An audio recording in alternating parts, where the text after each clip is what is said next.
yaitu steril, membela citra buruk. Gambar yang buruk itu adalah salinan bergerak. Kualitasnya jelek, resolusinya di bawah standar. Saat dipercepat, kualitasnya memburuk. Itu adalah bayangan gambar, pratinjau, gambar mini, ide yang keliru, gambar keliling yang didistribusikan secara gratis, diperas melalui koneksi digital yang lambat, dikompresi, direproduksi, dirobek, diremix, serta disalin dan ditempel ke saluran distribusi lain.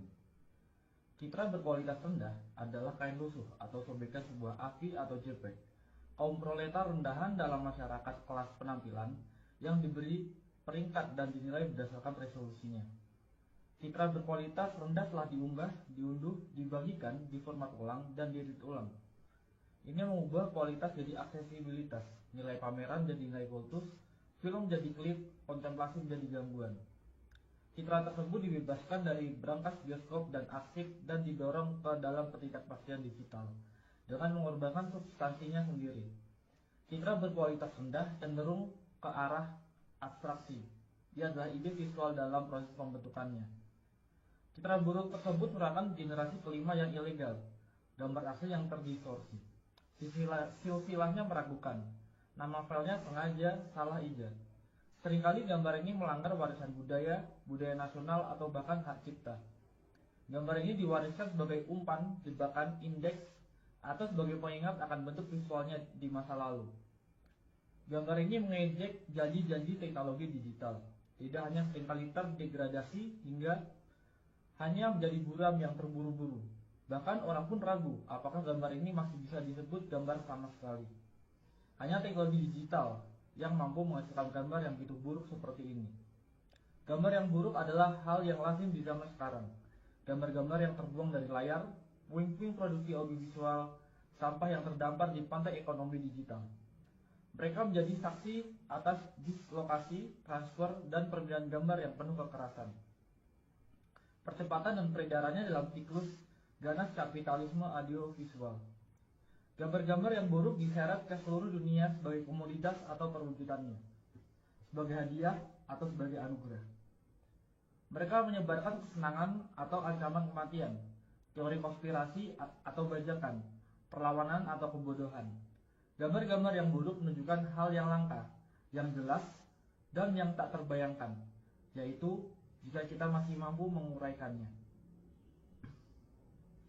1. Resolusi rendah. Dalam salah satu film Woody Allen, karakter utamanya tampak buram. Ini bukan masalah teknis, melainkan semacam penyakit yang menyimpannya. Citranya selalu kabur. Karena karakter Allen adalah seorang aktor, ini menjadi masalah besar. Dia tidak dapat menemukan pekerjaan. Kurangnya kejelasan citranya berubah menjadi masalah misteri. Kejernihan diidentifikasi sebagai posisi kelas, posisi yang nyaman dan istimewa. Sementara keburaman menunjukkan nilai seseorang sebagai sebuah citra. Namun, hierarki gambar kontemporer tidak hanya didasarkan pada ketajaman, tetapi juga dan terutama pada resolusi. Lihat saja toko elektronik manapun dan sistem ini, yang dijelaskan oleh Harun Faroki dalam sebuah wawancaranya yang penting tahun 2007 menjadi sangat jelas. Dalam masyarakat gambar, peran sebagai toko unggulan. Di toko unggulan, sinema mengambil produk-produk kelas atas dipasarkan dalam lingkungan yang mewah. Turunan yang lebih terjangkau dari gambar yang sama beredar sebagai DVD, di televisi siaran atau daring, sebagai bentuk yang berkualitas buruk. Jelas, gambar beresolusi tinggi terlihat lebih cemerlang dan mengesankan, lebih mimikri dan magis, lebih menakutkan dan menggoda daripada gambar yang buruk. Bisa dibilang, gambar beresolusi tinggi lebih kaya. Kini, bahkan format konsumen pun semakin beradaptasi dengan selera para pecinta film dan penikmat estetika yang bersikeras menggunakan film 35 mm sebagai jaminan visualitas yang murni. Penekanan pada film analog sebagai satu-satunya media yang penting secara visual bergema di seluruh wacana tentang sinema, hampir tanpa mempedulikan nuansa ideologisnya. Tidak pernah menjadi masalah bahwa ekonomi produksi film kelas atas ini dan masih berakar kuat dalam sistem budaya nasional, produksi studio kapitalis, kultus kejeniusan yang sebagian besar laki-laki dan versi asli dan karenanya seringkali konservatif dalam struktur dasarnya. Resolusi diagungkan seolah-olah ketiadaannya sama dengan pengibirian sang pengarang. Pemujaan terhadap ukuran film mendominasi bahkan produksi film independen. Citra yang kaya tersebut menciptakan hierarki tersendiri dengan teknologi baru yang menawarkan semakin banyak kemungkinan untuk secara kreatif merusak citra tersebut. 2. Kebangkitan sebagai gambaran yang buruk. Namun, bersikeras pada penggunaan gambar yang kaya juga memiliki konsekuensi yang lebih serius. Seorang pembicara dalam konferensi esai film baru-baru ini menolak untuk menampilkan cuplikan dari karya Humphrey Jennings karena tidak tersedia proyektor film yang memadai. Meskipun pembicara memiliki pemutar DVD dan proyektor video standar, para hadirin dibiarkan membayangkan seperti apa tampilan gambar-gambar tersebut. Dalam kasus ini, ketidakjelasan gambar tersebut disebabkan oleh kurang lebih bersifat sukarela dan berdasarkan premis estetika. Tetapi hal ini menjadi padanan yang jauh lebih umum berdasarkan konsekuensi kebijakan neoliberal. 20 atau bahkan 30 tahun yang lalu, restrukturasi neoliberal produksi media mulai perlahan-lahan mengaburkan citra non-komersial, hingga pada titik di mana sinema eksperimental dan esai hampir tidak terlihat. Karena jadi sangat mahal, biaya untuk terus memutar karya-karya ini di bioskop sangat mahal, sehingga dianggap terlalu marginal untuk ditayangkan di televisi. Dengan demikian, karya-karya tersebut perlahan menghilang bukan hanya dari bioskop, tetapi juga dari ruang publik. Esai video dan film eksperimental sebagian besar tetap tidak terlihat kecuali beberapa pemutaran langka di museum film metropolitan atau klub film yang diproyeksikan dalam resolusi aslinya sebelum menghilang lagi ke dalam kegelapan arsip. Perkembangan ini tentu saja terkait dengan radikalisasi neoliberal dari konsep budaya sebagai komoditas, komersialisasi sinema, penyebarannya ke bioskop multiplex, dan marginalisasi pembuat film independen. Hal ini juga terkait dengan restrukturasi industri media global dan pembentukan monopoli atas audiovisual di negara atau wilayah tertentu.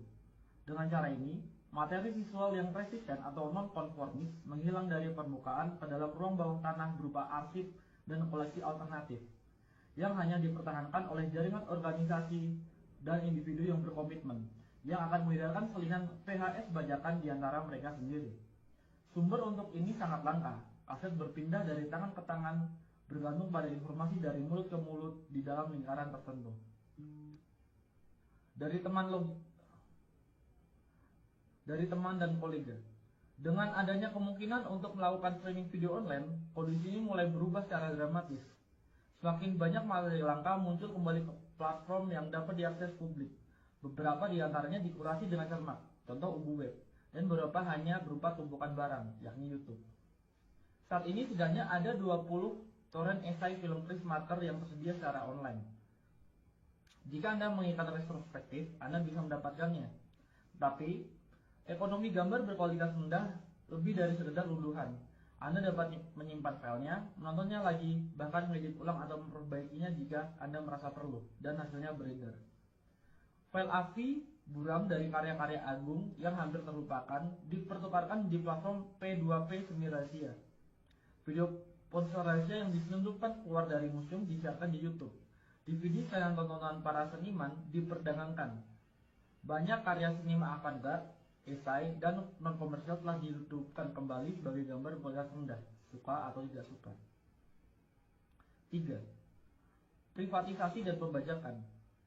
Kemunculan kembali cetakan langka karya-karya seniman militan, eksperimental, dan klasik, serta seni video sebagai gambar berkualitas rendah memiliki makna tersendiri. Situasi mereka mengungkapkan lebih dari sekedar isi atau tampilan gambar.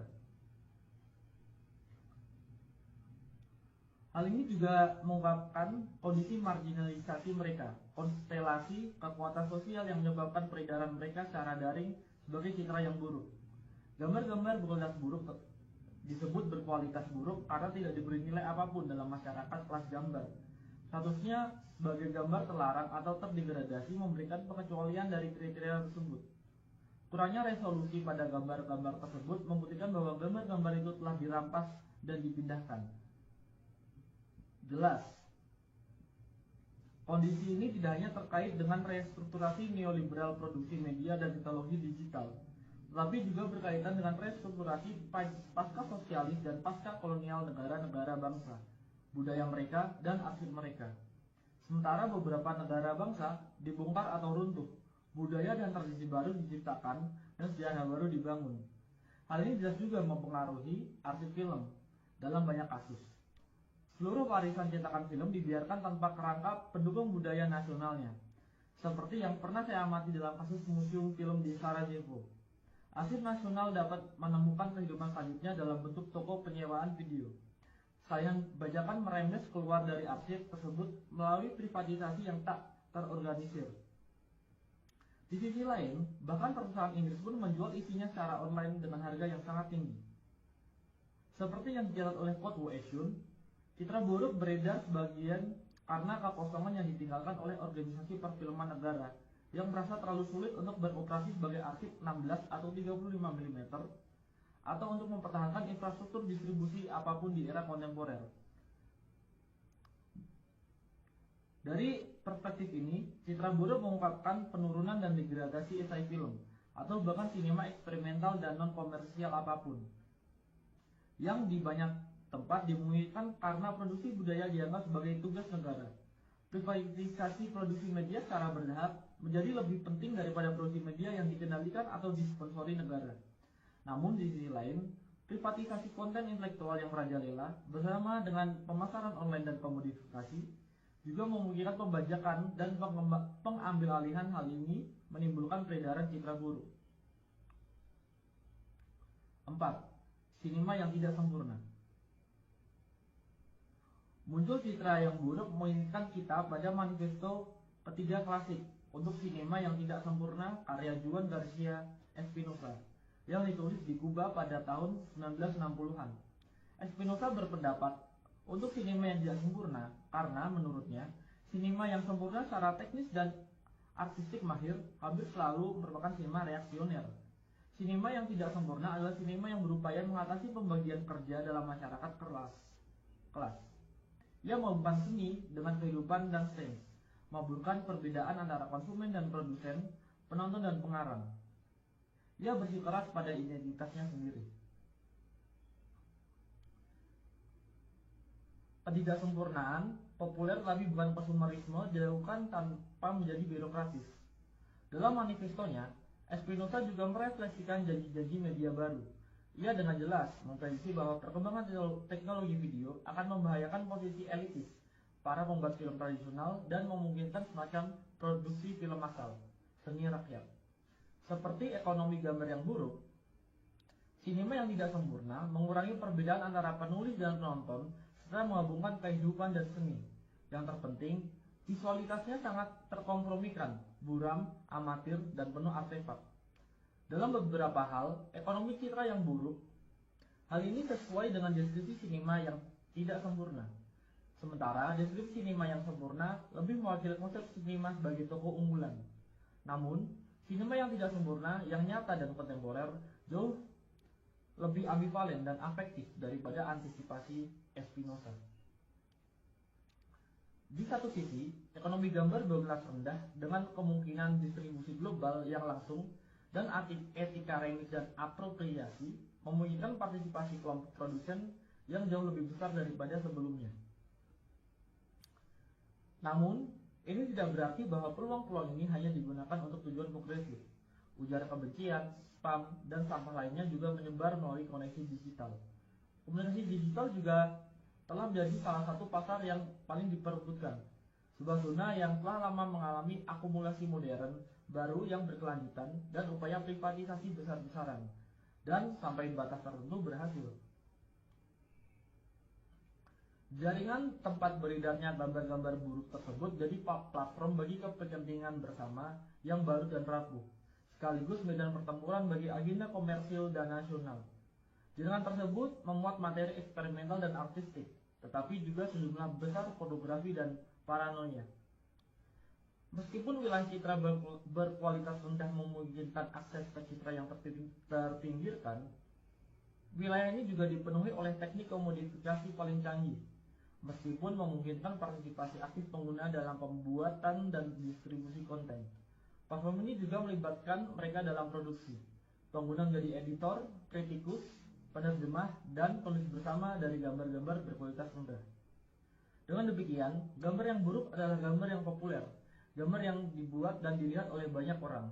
Mereka mengekspresikan semua kontradiksi dari kerumunan kontemporer, oportunisme, narsisme, keinginan akan otonomi dan kreasi, ketidakmampuan untuk fokus atau mengambil keputusan, kesiapan konstan untuk melanggar dan sekaligus tunduk.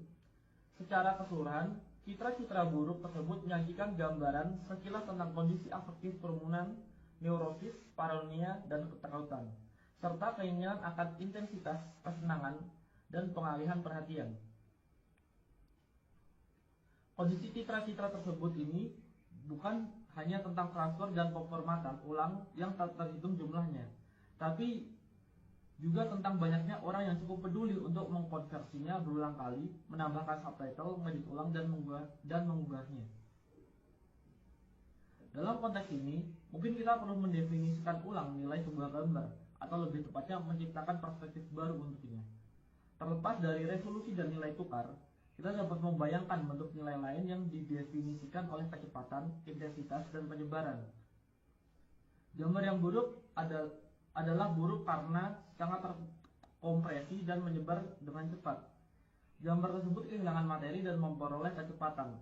Tetapi, gambar tersebut juga mengekspresikan kondisi dematerialisasi yang tidak hanya dimiliki oleh warisan seni konseptual, tetapi terutama oleh mode produksi semiotik kapital, seperti yang dijelaskan oleh Felix Guattari, mendukung penciptaan dan penyebaran paket data yang ringkas dan fleksibel yang sangat diintegrasikan ke dalam kombinasi dan rangkaian yang semakin baru. Penyederhanaan konten visual ini, konsep yang sedang terbentuk dari gambar, menempatkan dalam suatu perubahan informasi umum dalam ekonomi pengetahuan yang berbagai gambar dan keterangannya keluar dari konteks ke dalam pusaran deteritorialisasi kapitalis permanen. Sejarah seni konseptual menggambarkan hal ini dematerialisasi objek seni pertama-tama sebagai gerakan perlawanan terhadap nilai fetishisme visibilitas.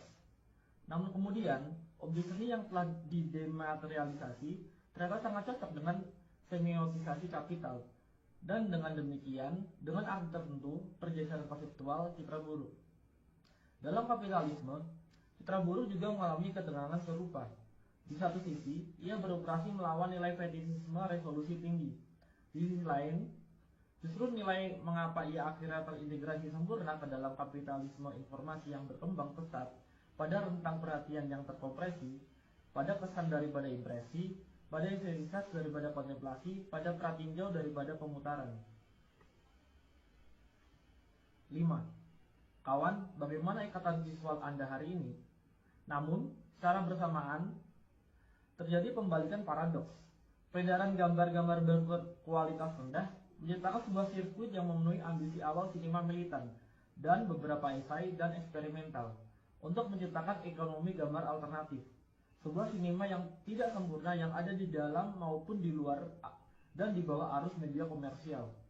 Di era berbagi file, bahkan konten yang terpinggirkan pun beredar kembali dan menghubungkan kembali audiens yang tersebar di seluruh dunia. Citra buruk tersebut dengan demikian membangun anonimitas. Jaringan global menciptakan sejarah bersama. Ia membangun aliansi saat menyebar, memicu menerjemahkan atau salah tafsir, dan menciptakan publik serta debat baru.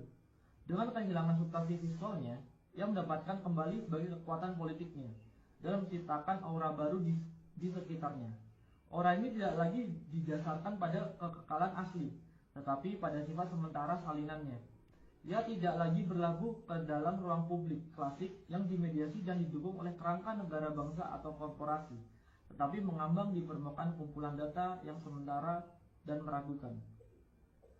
Dengan terlepas dari kasanah perfilman konvensional, karya ini terdorong ke layar-layar baru dan sementara yang dirangkai oleh keinginan para penonton yang tersebar. Oleh karena itu, peredaran gambar-gambar yang buruk menciptakan ikatan visual. Demikian juga Vertov pernah menyebutnya.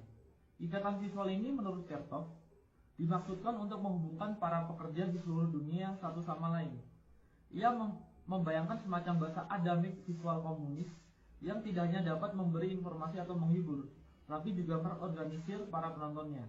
Dalam arti tertentu, mimpinya telah menjadi kenyataan, meskipun sebagian besar di bawah kekuasaan kapitalisme informasi global yang audiensnya terhubung hampir secara fisik melalui kegembiraan bersama keselarasan afektif dan kecemasan. Namun, ada juga peredaran dan produksi gambar berkualitas rendah yang dihasilkan oleh kamera ponsel, komputer rumahan, dan bentuk distribusi yang tidak konvensional. Koleksi optiknya, penyusunan kolektif sebagai file atau sirkuit distribusi akan rumput, mengungkapkan hubungan yang tidak menentu dan kebetulan antara para produsen dimanapun yang secara bersamaan membentuk audiens yang tersebar. Peredaran gambar-gambar berkualitas buruk memicu baik jalur perakitan media kapitalis maupun ekonomi audiovisual alternatif. Selain banyak kebingungan dan penyeranan, hal ini juga berpotensi menciptakan gerakan pemikiran dan pengaruh yang mengganggu. Peredaran gambar berkualitas rendah dengan demikian memulai babak lain dalam dianologi histori sirkuit informasi non-konformis, Ikatan Visual Verto, pedagogi pekerja internasionalis yang dijelaskan oleh Peter Weiss dalam The Aesthetic of Resistance, sirkuit sinema ketiga, dan trikontinentalisme, pembuatan film dan pemikirnya yang tidak berpihak. Gambar berkualitas rendah, betapapun ambivalennya statusnya, dengan demikian mengambil tempat dalam dianologi pamflet yang disalin karbon, film agitprop kereta api, majalah video bawah tanah, dan materi non-konformis lainnya, yang secara estetika sering menggunakan materi berkualitas rendah. Selain itu, hal ini juga mengaktualisasikan kembali banyak gagasan historis yang terkait dengan sirkuit-sirkuit ini, antara lain gagasan Vespa tentang ikatan visual. Bayangkan seseorang di masa lalu dengan baret bertanya kepada Anda, "Kawan, apa ikatan visual Anda hari ini?" Anda mungkin menjawab, "Ini adalah tautan ke masa kini." 6. Sekarang, citra buruk tersebut mewujudkan nasib setelah kematian banyak mahakarya sinema dan seni video di masa lalu. Karya-karya tersebut telah diusir dari surga terlindungi yang tampaknya pernah menjadi milik sinema. Setelah dikeluarkannya dari arena budaya nasional yang terlindungi dan seringkali proteksionis, dibuang dari peredaran komersial, karya-karya ini menjadi pengembara di tanah tak bertuan digital, terus-menerus mengubah resolusi dan formatnya, kecepatan dan medianya, bahkan terkadang kehilangan nama dan kredit di sepanjang jalan. Sekarang banyak dari karya-karya ini kembali sebagai gambar yang buruk, saya akui. Tentu saja orang bisa berpendapat bahwa ini bukanlah yang asli, tetapi kemudian, tolong siapapun, tunjukkan kepada saya yang asli. Citra buruk tersebut bukan lagi tentang hal yang sebenarnya yang asli dan orisinal. Sebaliknya, ini tentang kondisi eksistensinya yang nyata, tentang sirkulasi kerumunan, penyebaran digital, temporalitas yang terpecah-pecah dan fleksibel. Ini tentang pembangkangan dan mengappropriation, sama seperti tentang konformisme dan eksploitasi. Singkatnya, ini tentang realitas.